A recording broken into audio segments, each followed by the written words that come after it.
friends. This is Vincent Silver with Faith and Mercy Ministries, and welcome to another edition of the Faith Corner. We hope that you had a blessed week, and we hope that you're having a great day today. Well, this week on the Faith Corner, we want to talk to you about our upcoming seminar that we have on August the 20th, 2011, from 9 to 11 a.m.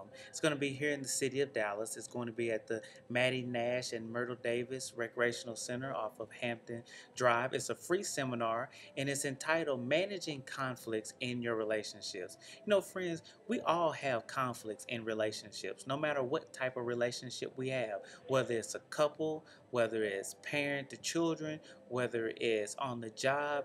It doesn't really matter what kind of relationship it is, but we always are going to have conflict. But the problem is not having conflicts or having disagreements, it's how we handle those things. And so in this seminar, we want to teach you some of the things that I have learned through vocational study, but also some lessons I've learned in life as far as how to better handle conflict. Friends, one thing you have to realize is conflict is inevitable. We can't get away from it. We're not always going to agree with one another. We're not always going to get along.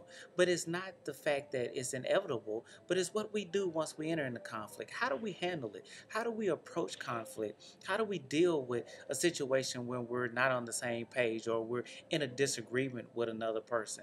But then secondly, friends, we have to get in touch with our feelings. We have to know how we feel and how the conflict affects us before we really can adequately find a solution or a common ground with the other person. Then we have to look at getting the log out of our eye. It's a biblical principle that says before we can see the fault in somebody else, we first have to recognize the fault in ourselves. Friends, how hard is that to do? We oftentimes look and want to see how the other person is wrong, but most of the time we can't ever see the wrong on our side. But we have to see that first. We have to see where we are. We have to see our issues, our problems, how we may have some faulty thinking before we can blame somebody else.